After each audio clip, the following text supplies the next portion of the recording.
Uma alegria estar com vocês mais uma vez. Toda sexta-feira às 18 horas é dia de live da CAEM. E semanalmente temos trazido colegas, diretores de escolas filiadas à CAEM, para trocar experiências, contar um pouquinho da sua história musical, de como se comportam com a gestão musical de suas escolas, enfim, contar um pouquinho da trajetória de todos esses empreendedores musicais. Mas hoje é um dia especial. Hoje é dia dos professores. Hoje é dia daquela pessoa que passa e que doa a sua vida a passar os ensinamentos ao próximo. Aqui na área da música não é diferente. Todos os profissionais fazem isso com muito amor, com muita garra, com muita dedicação. Então, antes de tudo, feliz Dia dos Professores a vocês todos que dedicam sua vida ao ensino, seja musical, seja de uma escola regular, seja de qualquer coisa. Que você seja um professor da vida para todos os que estão à sua volta. E para comemorar, eu pensei e refleti bastante, falei, puxa, quem eu poderia ter conosco hoje para trocar uma experiência, para poder trazer conteúdo aos nossos colegas. E com muita alegria cheguei na querida Deise Aguiar. A Deise, para quem não sabe, vem de uma trajetória longa, dedicada ao ensino, entre parênteses, da música, mas em todas as suas possibilidades. Deise é uma pessoa que não se cansa. Deise é uma pessoa da pesquisa, é uma pessoa que está sempre atenta ao mercado, inovando, trazendo sempre opções para novos instrumentos, para outras ações da educação, né, musical, ou até de escolas regulares ligadas às artes. E uma pesquisadora nata. Foi professora de muitos professores que estão aí no mercado hoje. E essa é uma professora de destaque. Vocês podem ter certeza que Deise Aguiar é a pessoa que dedicou a sua vida ao ensino musical. Então é com muita alegria que eu convido e compartilho a tela hoje aqui. Deise, bem-vinda. Muito obrigada por estar conosco e é uma alegria poder compartilhar esse dia em especial com você. Bem-vinda. Muito obrigada. Olha quanta coisa linda. Eu queria conhecer essa Deise também. Você conhece e bem conhece. Muito obrigada, Valéria. É um prazer. Eu amo quando você chama para alguma coisa, porque você também é uma professora de destaque. Uma professora que tem se dedicado a mostrar para as outras escolas, a proporcionar coisas boas, e isso é tudo que eu amo. Então, eu disse para você, estou sempre à sua disposição. É verdade, você falou, pessoal, ela falou isso mesmo. Quando eu a chamei, ela falou, Valéria, estou sempre à sua disposição. E eu recebi isso com muito carinho, recebi mesmo, Deise. Mas vamos conhecer um pouquinho da Deise, né? Hoje é dia de falar dela. Então, você é a nossa convidada especial para poder contar um pouquinho da sua história. Conta pra gente como é que foi a sua entrada no mundo musical. Como é que você começou a sua vida na música? Olha, Valéria, o começo da minha vida na música foi um começo muito difícil, porque eu vim de uma família musical. Minha tia Eni, minha bisavó Elisa tocou para Dom Pedro, então minha tia Eni era pianista de piano do cinema mudo e meu pai professor primário com 5 filhos. Isso já te diz, então, que a nossa vida financeira era muito contida. Verdade. Quando meu pai viu que eu queria estudar piano, ele fez um contrato. Com 5 anos de idade, ele disse, olha, o piano é um curso muito comprido. Eu não vou jogar dinheiro fora. Você se compromete a fazer até o final? E eu tive que me comprometer. Foi um contrato com meu pai. Então, foi firmado esse contrato. O conservatório era em Jaú, outra cidade. Você é de Então, que cidade, Deise? eu sou de Bariri. Comecei Bariri. tudo lá, com os professores da cidade. Conforme eu fui adiantando, eu fui fazer o exame no conservatório para ver em que ano eu entrava. E já entrei no 5º ano do conservatório. Que Então, bacana! muito legal. Eu me formei muito cedo por isso, porque eu fui muito bem preparada pelas professoras da cidade. E aí, quando eu passei para o conservatório, aos 17, eu já tinha diploma de formada pelos 9 anos de conservatório. Só que muito difícil. Eu não tinha piano em casa. Então, a minha mãe pegou a mesa de jantar, mediu as teclas do piano da minha professora e entalhou o piano na mesa de jantar da minha casa. Era onde eu estudava. Então, eu nunca ouvi... Deixa só um pouquinho. Agora, peraí, eles estão arrumando o seu celular. Agora ficou bom, pessoal. Obrigada, é o Olha, Cássio. super Cássio. Cássio, obrigada. Eu ia falar para a Deise, eu estava esperando ela acabar a frase, mas quando ele começou a mexer, eu falei, agora sim. Agora vai. Vamos lá. Bom, então aí foi... a sua mãe pediu as teclas para poder entalhar na madeira. Ela entalhou tudo na madeira. Então, eu estudava na mesa de jantar, sem ouvir som de nada. Então, eu acostumei a estudar sem ouvir, com o dedilhado. E aí, quando eu ia no conservatório, eu estudava lá. Eu só ganhei um piano quando eu estava no 8º ano do conservatório. Então, meu pai comprou um piano alemão naqueles... Meu pai, que nunca comprava nada à prestação, sabe aqueles antigos como eram? Em 1.800 pagamentos, eu ganhei, então, o piano 1 ano antes da formatura. Quer dizer que até o 8º ano você foi batalhando sem instrumento? Sem instrumento. Eu estudava na mesa, a minha mãe punha um pedaço, sabe aqueles elásticos chatos? Ela fazia um círculo, me fazia pôr a mão naquilo, então o elástico me pegava por cá. Ela falava para você não ficar com dor nas costas. Eu sentava na mesa de jantar e ia estudar ali. Então foi muito difícil, porque eu tinha que ir de ônibus para Jaú todos os dias. Ida e volta. Aí, então, o próprio conservatório me contratou para dar aula para alunos que não rendiam. Porque, como eu era uma menina, eu me dava bem com a criançada. Então, eu comecei a ajudar a pagar meu estudo com aquelas aulas que eu pegava no próprio conservatório. Que foi muito bom para mim, que eu peguei bastante experiência, tanto com os alunos normais, como com os deficientes, que eram todos passados para mim já naquela época.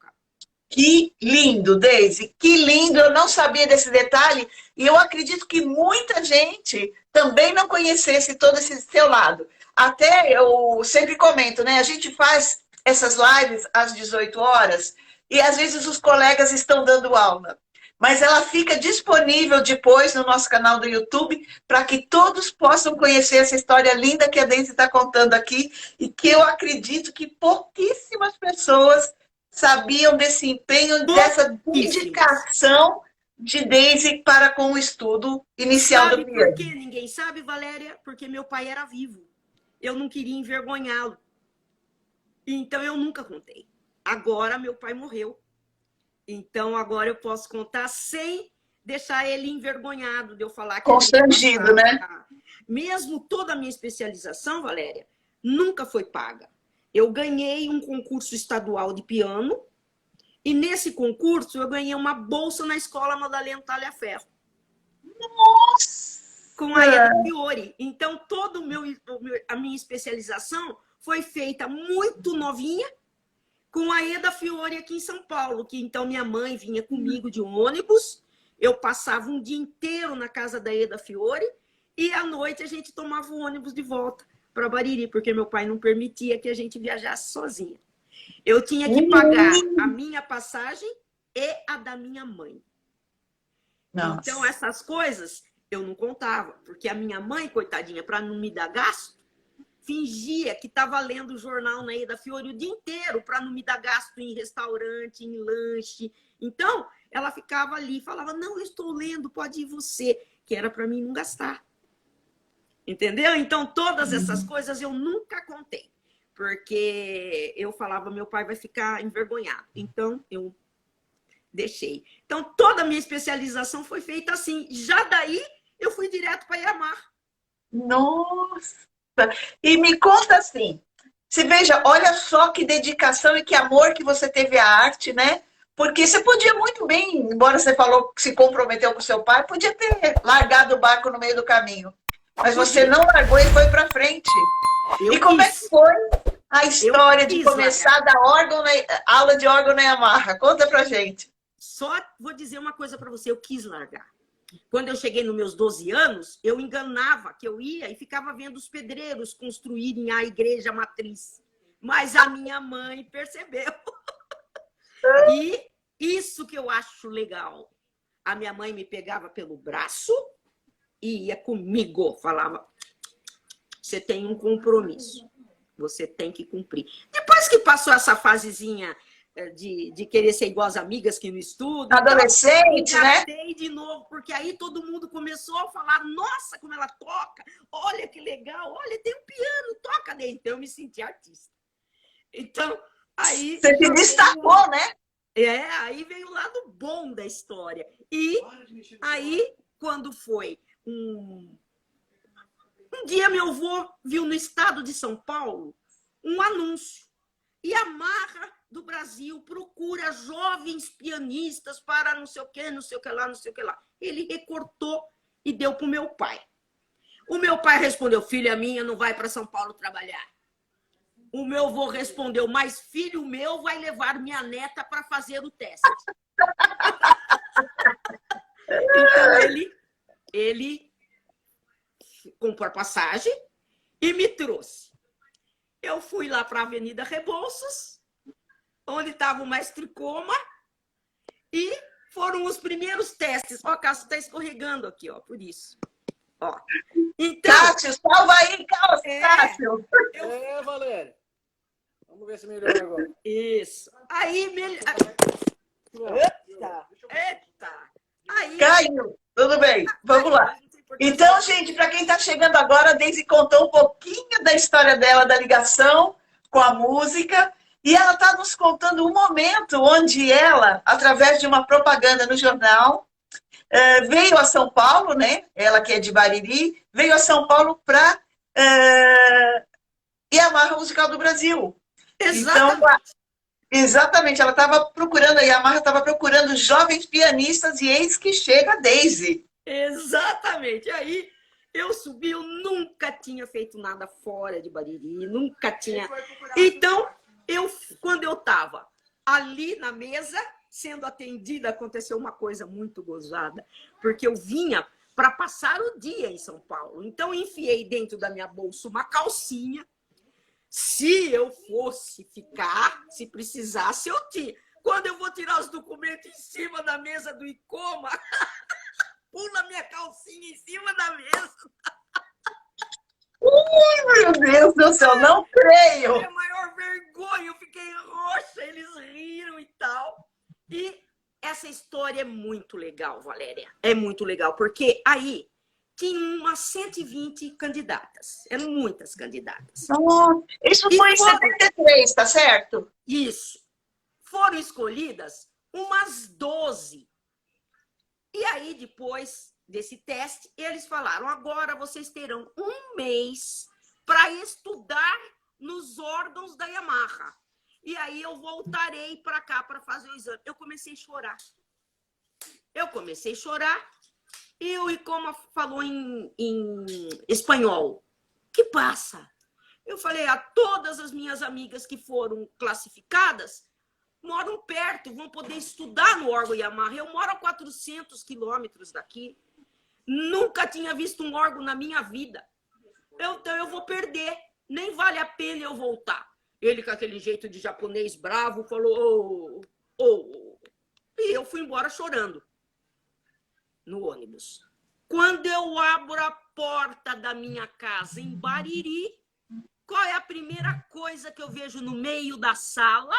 Não acredito. Órgão e Yamaha. É por isso que eu amo os japoneses de uma forma para mim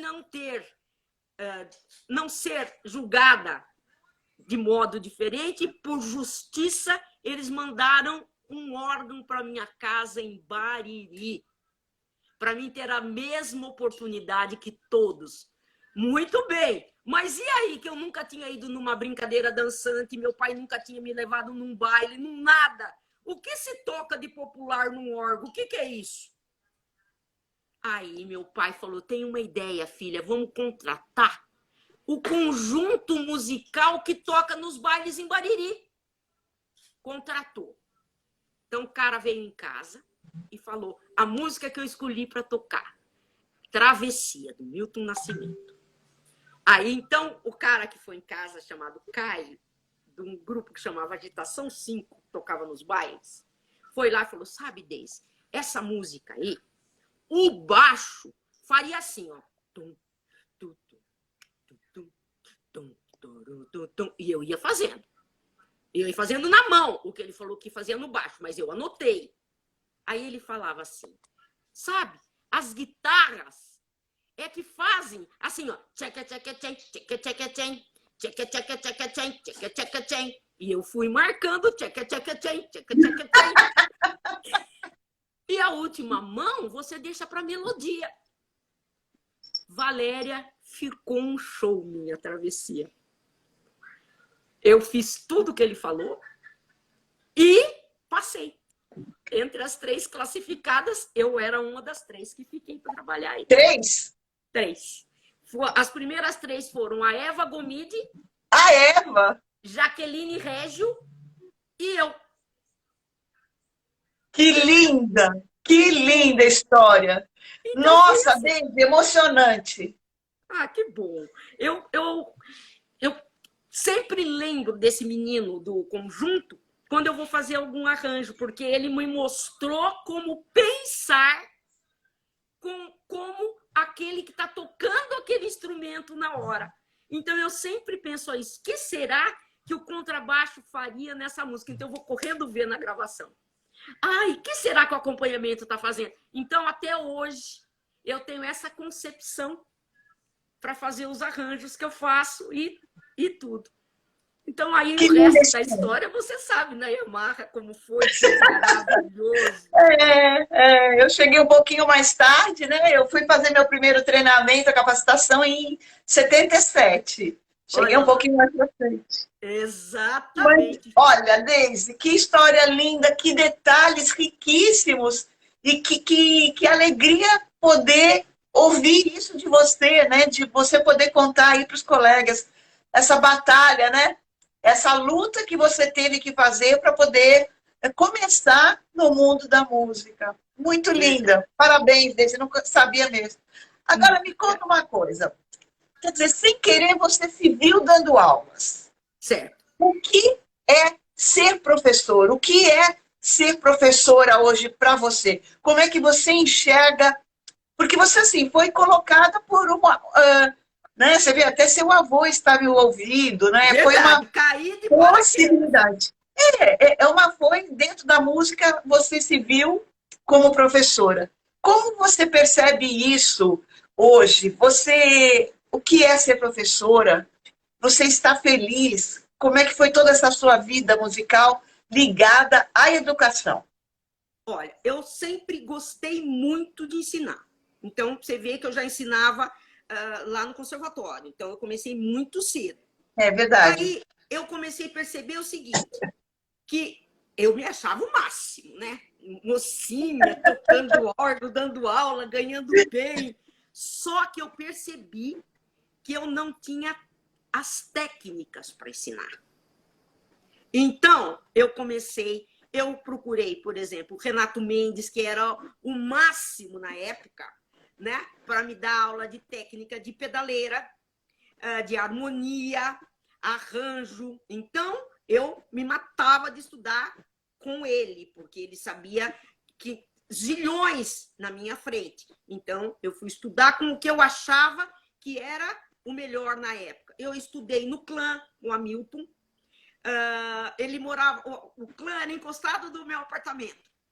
Então eu ia no clã toda hora. Eu saía, eu acabava o que eu tinha que trabalhar e eu ia me divertir no clã. Tinha uns encontros que o Hamilton fazia naquela época, que em todo final de tarde, assim, quando começava a noite, todo mundo que era aluno adiantado, amigo, podia dar canja com eles lá. Uau, que delícia! Era muito gostoso. Então eu ia lá pro clã, acabava meu dia de serviço e eu ia para lá. Aí eu fui desenvolvendo o meu ouvido com o Edu. O Edu tocava comigo nos lugares. Então, às vezes, a gente ia num barzinho onde tinha alguém tocando e a gente ficava fazendo competição. Quem acertava o tom que estava sendo tocado. E era a sério. Era sério. Depois que acabava, a gente ia conferir. Então, a gente ia muito no tambar na época. E a gente se divertia e estudava, porque pra gente tava vendo improvisação, tava vendo gente boa tocando. Eu gostava de ver quando eles tocavam bossa nova, parava e a bateria fazia pá, pá, pá, pá, pá, e depois recomeçava. Eu falava, como será que é isso? Aí eu ia perguntar. Então, primeiro foi isso. E depois, mais tarde um pouquinho, eu fui fazer pedagogia. Você foi fazer pedagogia? Fui fazer pedagogia para ver as técnicas de ensino. Porque antes era na marra. Tá, você faz porque eu estou falando. Estou falando, certo? Então, eu fui fazer pedagogia. Depois, eu vi que eu comecei a trabalhar, eu tive um acidente muito feio e eu fiquei de cadeira de rodas 1 ano, me tratando na CD. Foi quando, então, eu desenvolvi e fundei a musicoterapia na CD. Nossa! Que eu comecei a me tratar e ter que ficar muito tempo lá. E eu vi as crianças chorando para fazer tratamento, chorando. Então eu perguntei, a Maria Helena Nascimento era minha assistente. Eu falava, Maria Helena, sobe lá, pergunta para o diretor se eu posso cantar e tocar para eles na hora do tratamento. Ela voltava e falava, pode. Um pouquinho depois, eu falei, Maria Helena, sobe lá e fala se eu posso ensinar eles a tocarem alguma coisa enquanto se tratam para não chorar. A Maria Helena foi. Quando ela voltou com o diretor da época. Nossa! E falou, olha, eu não sei o que você está fazendo, mas está funcionando. Então, estou te dando esta sala, era uma salinha de 3x4. Põe o nome que você quiser e os instrumentos que você quiser aí dentro. Eu estava bem na época de situação, então eu falei para a Maria Helena mandar buscar um órgão velho que tinha em casa, uma escaleta, tudo que tinha em casa que não estava usando, veio e nós pusemos uma plaquinha, músico reabilitação. Músico reabilitação, que legal! Desde só para a gente situar, que ano foi isso? Você lembra? 83. Oi? 83. 83? Desculpa eu perguntar, é que assim, eu estou aqui, é próximo a uma janela. Está chovendo muito forte, o barulho da chuva às vezes não me deixou ouvir, por isso. Fica à vontade, o ano era 83.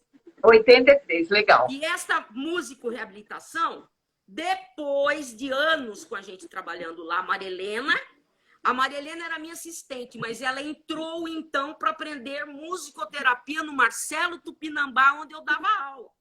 Nossa, isso foi na década de 80 mesmo, né, Marcelo Tupinambá? Exato.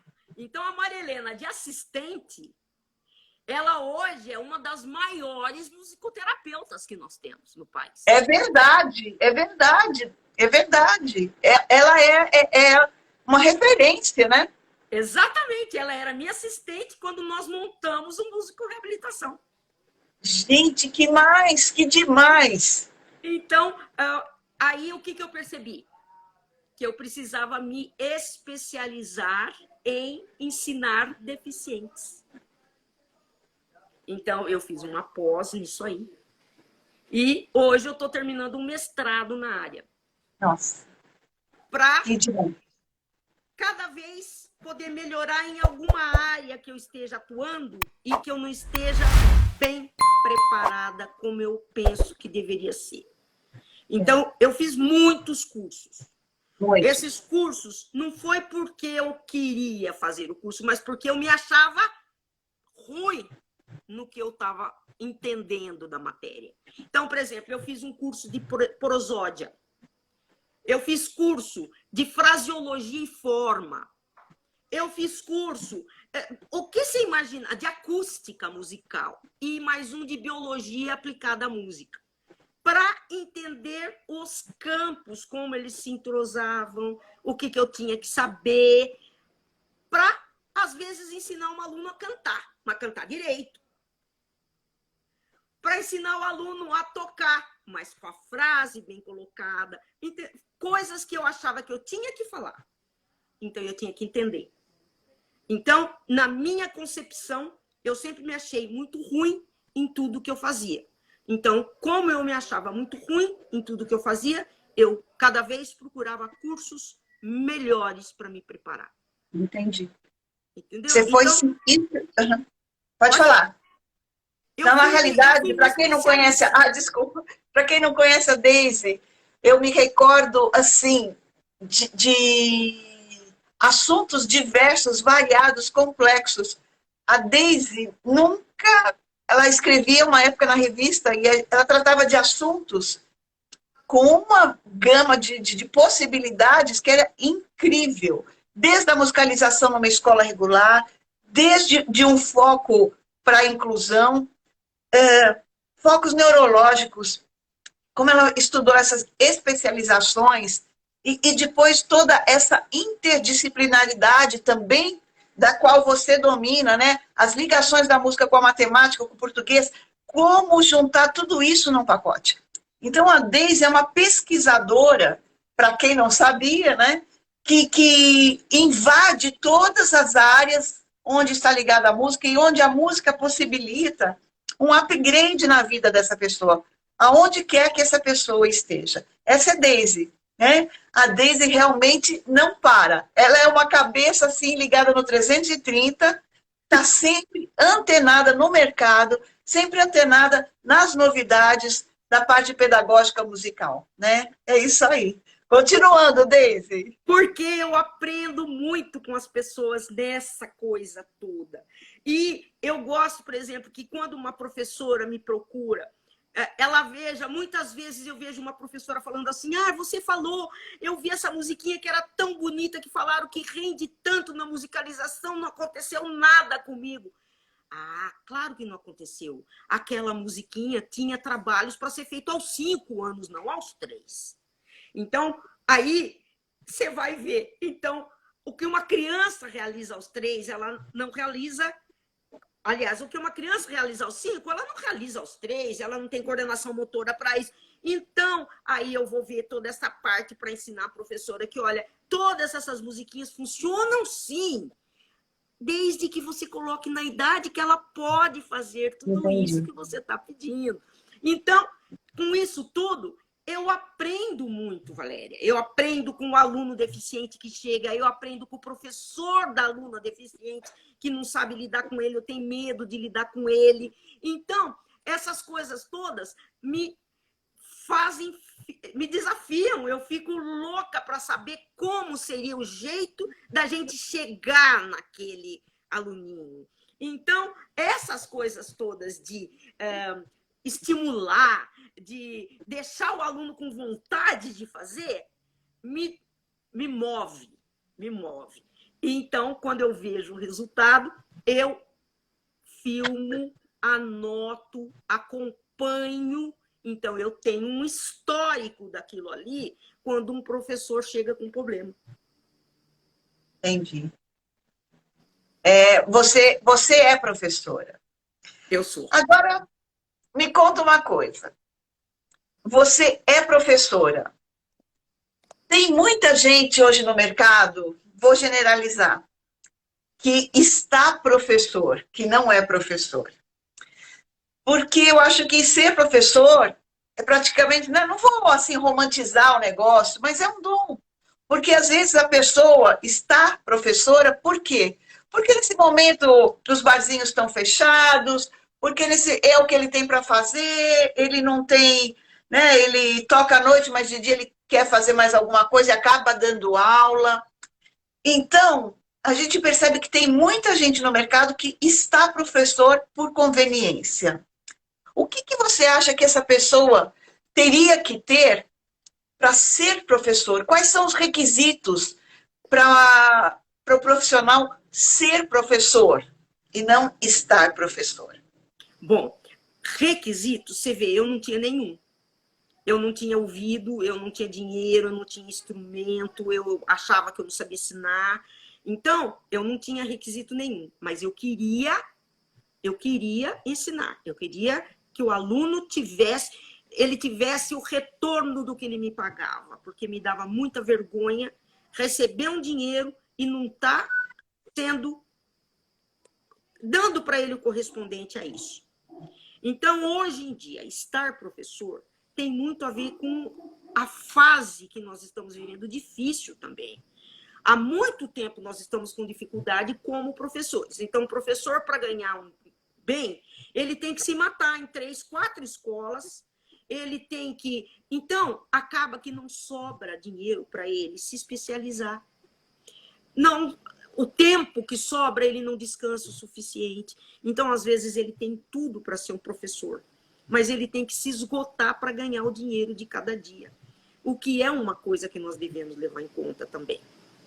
Então, até isso eu trabalho aqui. Formas de conseguir falar para você, olha, Valéria, você está com poucos alunos porque você está cobrando caro, vamos desenvolver um conjunto, uma aula coletiva que funcione. Você pode cobrar um pouco menos, você ganha melhor. Então, eu ajudo também os professores a desenvolverem cursos coletivos para eles ganharem melhor. Então, eu sinto muita frustração quando eu aposto minhas fichas num professor que eu vejo que tem tudo para ser maravilhoso e ele não vai ser maravilhoso. Ele não vai ser porque ele está deixando passar de aprender, de se especializar, de ir ganhando o suficiente. Então, eu acho que isso aí, se a gente ganhasse melhor, se a gente conseguisse desenvolver coisas que puder, o professor poderia se especializar mais. Então, o dinheiro conta muito aí, o quanto você recebe por quantas horas de trabalho. Não, é verdade, isso é uma realidade, né? E a gente pode até expandir, né? Não precisa nem falar que é um caso do professor de música, é um caso do professor, né? Infelizmente, né, não é especificamente da nossa área, né? Um profissional que tem que se desdobrar, né? No nosso caso, você falou de 4, 5 escolas, às vezes, e tocar no barzinho à noite, mas o professor de uma escola regular, né, salvo exceções de escolas top, né?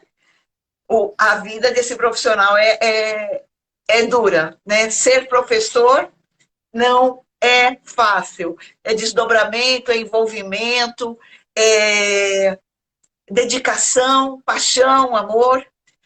Mas, assim, eu vou levar o seu viés e vou te cutucar um pouquinho, Deise. Claro.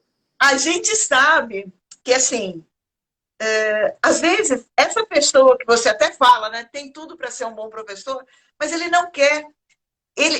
O sonho dele é estar no palco tocando, né? Então, ele está lá e dentro de uma escola, como eu falei, para complementar uma renda de que ele gostaria de só toda noite ficar tocando e fazendo uma jam ou estar com os colegas e pondo a sua arte para fora, né? E às vezes ele está ali como professor só marcando o tempo, só para poder deslanchar. Como você enxerga o que um dono de uma escola poderia fazer para que esse cara se apaixonasse ou pelo menos tentasse se desenvolver como um pedagogo, como um professor de música mesmo? Como é que você percebe isso? Que argumentos que esse diretor fala, puxa, tudo bem você tocar, mas vamos dar o seu melhor aqui. Como é que você percebe isso? Eu percebo assim, as escolas, nós não tivemos esse problema na época da Yamaha, porque a gente ganhava muito bem. Então, Éramos felizes. isso, ganhava. Eu lembro que meu pai, nessa época, era diretor de escola, e eu ganhava muito mais que ele. A gente era feliz e não sabia, né, Deise? Verdade. Agora, eu também gosto de tocar ao vivo, eu também gosto de me apresentar, que hoje os professores podem fazer de forma diferente, porque hoje a gente tem a internet, a gente pode fazer sucesso fazendo lives, então é só você se distinguir em alguma coisa que vai ter gente te olhando mesmo. Quando você faz uma coisa boa, Boa. Exatamente, vai atrás e te curte mesmo. Então, eu tenho até me batido com muita gente, porque hoje em dia os cantores estão tendo que ficar de biquíni toda hora para mostrar a barriga sequinha, mostrar o peito e não sei o quê. Tenha a santa paciência, certo? Para cantar, você mostra a voz, para tocar, você mostra as mãos. Então, mas é uma coisa que a gente não vai conseguir mudar agora, porque aliás, é bonito, vamos lá, que eu olho todas. Mas você fazendo o que você faz bem feito é o suficiente. Todo mundo te aplaude, todo mundo te contrata, todo mundo te chama para embelezar. Então, nós temos essa coisa que a gente não tinha lá atrás. Então, agora, para a escola, eu diria para a escola, formar um grupo de técnicas de banda, técnicas de acompanhamento, grupos que se reunissem, como fazia o clã na época que eu te contei, na minha época. Então, final da tarde, das 7 às 8, essa sala que tem piano, que tem contrabaixo, que tem guitarra, que tem bateria, está disponível para os alunos adiantados. Os alunos mais atrasados podem ser a plateia, podem estar pedindo músicas, pode dar sugestão. Então, fazendo acontecer ao vivo pequenos grupos. Jams. Exatamente. Porque aí o professor que gosta de se apresentar vai estar participando muito bem. E aí, se ele tiver esses alunos na aula com ele, ele vai ter que dar o máximo dele para continuar sendo aquele que toca bem na jam. Você tem razão. Lá nos Estados Unidos, muitas vezes, quando eu dava aula na universidade de lá, muitas vezes, a gente era convidado para tocar em algum lugar que era profissionalmente. E o pagamento era a comida, era o jantar. Diferente daqui, vai oferecer um bom jantar para o pianista que está indo tocar. Ele vai jogar o jantar na sua cara. Exatamente. Exatamente. Então, isso é uma coisa que a gente tem que saber. Nem sempre onde a gente vai tocar, eu vou contar uma coisa para você que não é para ser exemplo, mas nunca eu cobrei um tostão. Por quê? Porque eu podia fazer isso, eu podia presentear os que não podiam pagar, porque eu tinha o meu serviço bem pago. Então, isso não é para ser feito. Hoje em dia, eu não sei se você sabe, mas os seguros estão pagando a musicoterapia para os deficientes. Eles são obrigados a dar a musicoterapia. Você sabia disso, Valéria? Hoje em dia, os seguros de saúde cobrem o tratamento. Então, você recebe através Que bacana. Muito legal, muito legal. E pagam bem. Então, vale a pena. Agora, para você fazer parte e ser este musicoterapeuta que vai atender pelo seguro, você tem que mostrar que você sabe e obter resultados. Então, não é aquele que fala, que faz um cursinho. Entendi. Não, é aquele que nós estamos falando, aquele que tem e que tem que transformar isso em rendimento. Bem colocado, Deise. Na realidade, tudo isso se resume a uma coisa. A pessoa precisa gostar do que faz, ter uma bagagem sólida e não parar de estudar, né? Porque por mais que ele ache, eu só estou dando aula para iniciante, ou eu só estou fazendo esse trabalho com o pessoal mais básico, essa bagagem que você, no caso, né, você que é um destaque, veio agregando durante todos esses anos. Isso faz a diferença do profissional. Isso mostra o amor que você tem pela carreira, de ser professora, de ser uma mestre, e que você não para nunca, né? Porque eu sei que você está sempre fazendo, até você no começo agora da nossa live, você estava falando, estou fazendo, é uma pós, né, que você está fazendo? É um mestrado. Mestrado, em que é? Desculpa. Musicoterapia. Musicoterapia, então, veja bem, gente, a Deise, com toda essa bagagem que ela tem, ela está fazendo ainda. Ela não para. E não vai parar nunca, né? Porque a hora que terminar isso aí, você vai engatar um outro, eu não tenho dúvida, né? Se Deus quiser. Com certeza. Mas você tem amor no que faz, não tem? Tem. Em tudo que você falou, você citou o amor, que eu ia complementar o que você estava falando de duas coisas que eu ia complementar. Uma você falou, o amor.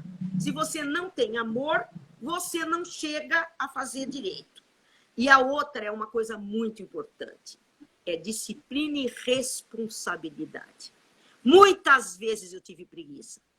Muitas vezes eu tive preguiça, principalmente quando era pro bono, que eu não ia receber. Então, às vezes, eu estava assistindo um filminho legal e falava, ai, meu Deus, tenho que levantar agora que eu vou ter aula. Ai, que preguiça. Ai, vou cancelar. Aí eu pensava assim, quantas pessoas será que tem no mundo para atender esta pessoa que vem daqui a pouco aqui? Meu coração já doía. E aí o filme podia ser maravilhoso, acabava no mesmo instante para mim. Porque o senso de responsabilidade que eu adquiria com a pessoa que estava vindo aqui era ou eu ou mais ninguém. Ou eu ou vai durar muito tempo procurando quem atenda em algum lugar. Então, é eu e eu. Isso mesmo. A responsabilidade. É uma coisa que tem faltado um pouco no mercado, né?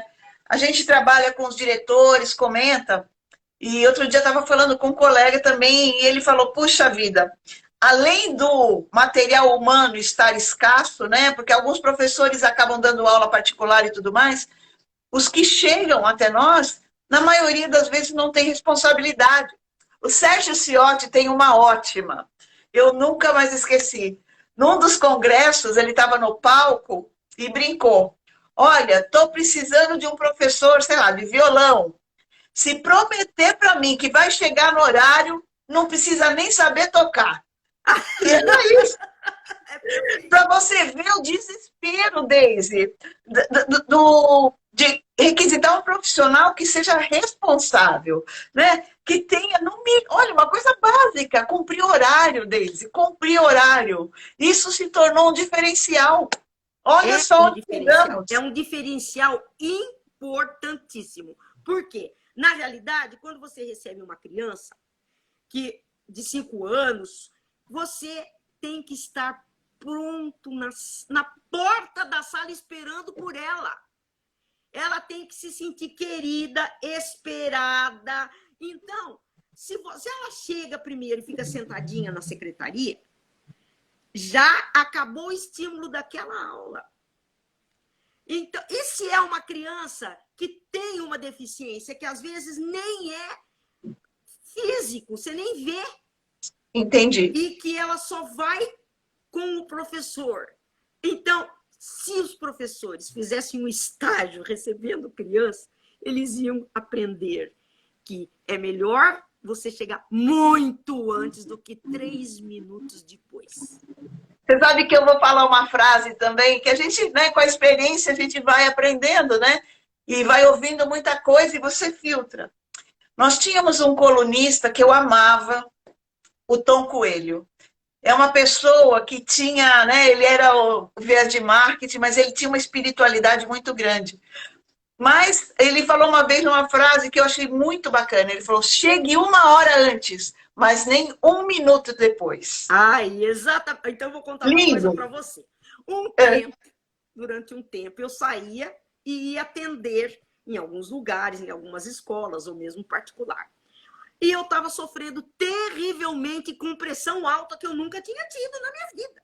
Nossa! Então, meu nefrologista, que era aluno de piano, maravilhoso, da Escola Paulista de Medicina, falou... Qual escola, desculpa? Da Escola Paulista de Medicina. Ah, tá. ele falou, nós vamos pôr um holter, que vai medir a sua pressão cada hora, cada coisa que você fizer, tá bom? Tá bom.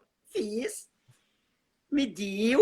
Aí ele falou, Deise, o que você está fazendo todo dia, entre 7 e 8 horas? Estou a caminho de alguma aula, mas por que você fica nervosa?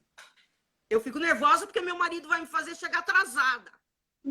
Ele olhou e falou, pois então, você não tem pressão alta.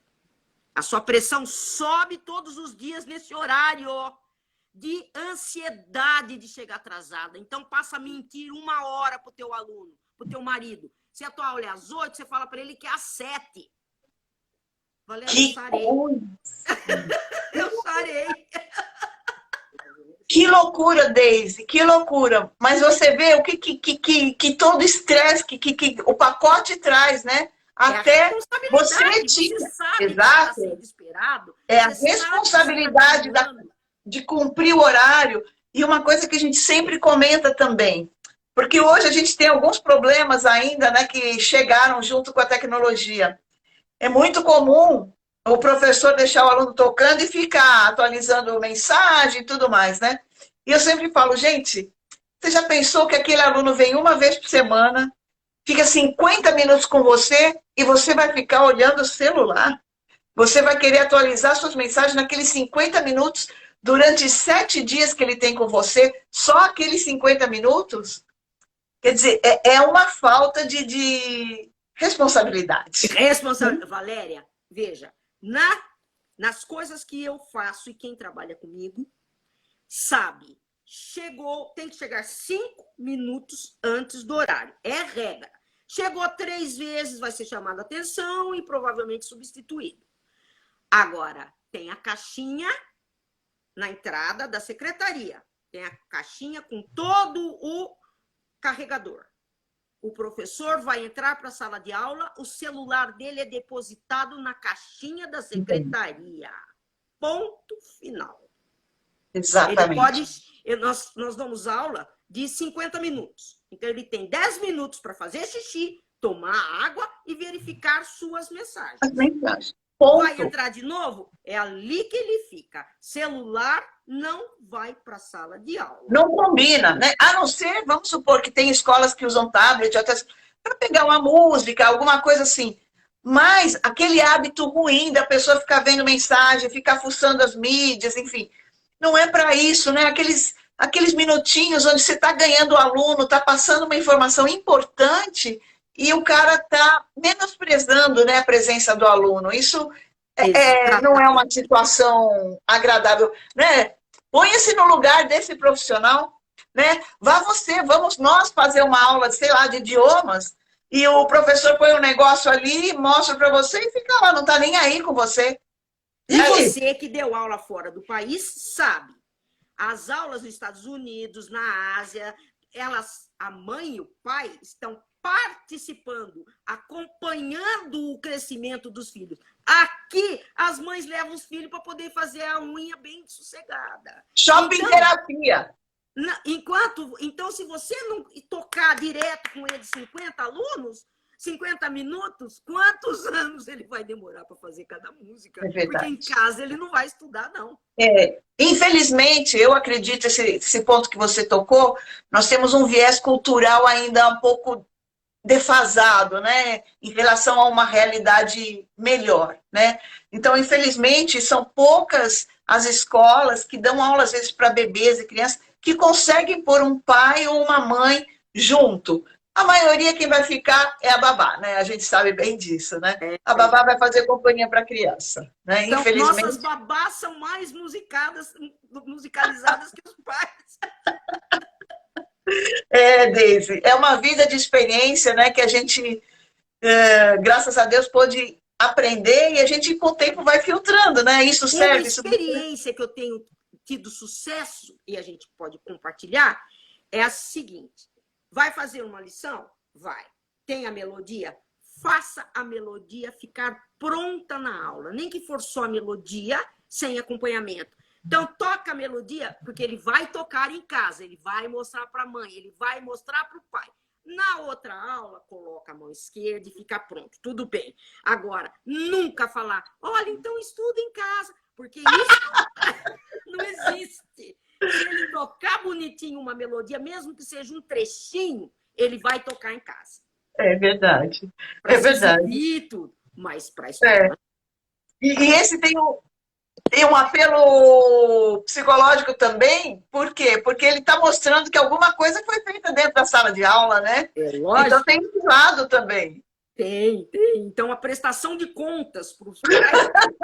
A gente sabe como é que é isso. É verdade, né? A satisfação. É verdade. Mas para a gente dar uma arrematada aqui, Deise, Sim. o que você diria para o professor hoje, no Dia dos Professores? Qual é a sua mensagem para os professores? Bom, a minha mensagem para o professor é: faça a sua hora de aula ser muito feliz para você e para o seu aluno.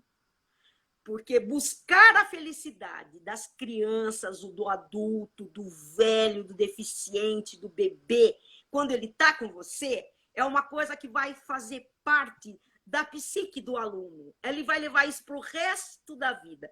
Então, busque em primeiro lugar que a sua música, o seu fazer musical, venha trazer felicidade, alegria, dê risada, conta coisa, principalmente coisa gozada que aconteceu com você, porque quando acontece para você, eles riem muito. Então, faça uma hora, esses 50 minutos, faça como se fosse a oportunidade que eles têm de se divertirem e serem felizes com a sua presença.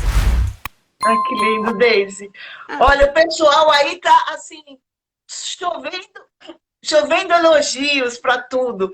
Tudo que você falou, tudo que você colocou. Eu tenho muita admiração por você, Deise. Eu sempre falo isso para os colegas.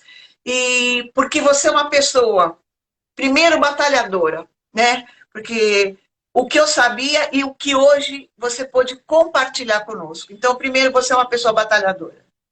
Você é uma pessoa que não tem preguiça, que você vai atrás para buscar informações. Você é uma pessoa que está à frente do seu tempo, você não para. Então, você está sempre procurando as novidades. E, além de tudo, uma excelente professora. Eu tive a oportunidade de falar com a Geni, com a Estela essa semana. Todas elogiam você, que fizeram aula com você e que tem dentro do coração a Deise professora. E eu vejo toda essa batalha realmente que você não para. Você é uma mulher de luta, você é uma mulher de coragem e é uma mulher determinada. Por isso, a nossa homenagem hoje é para você, Deise Aguiar, uma professora dos professores. Eu fico emocionada. Obrigada. Mas muito obrigada por compartilhar seus momentos. E eu quero essa homenagem junto com você, que eu admiro muito. E é uma das pessoas que mais faz pelos professores de música do nosso país. Então, eu divido essa homenagem. E vou deixar uma fala do meu pai. Tudo que você fizer, faça 10% a mais do que estão esperando que você faça. Tudo que você fizer, faça com excelência. Porque o seu grau de excelência pode ser diferente com o outro, mas você vai saber que você está dando o seu máximo.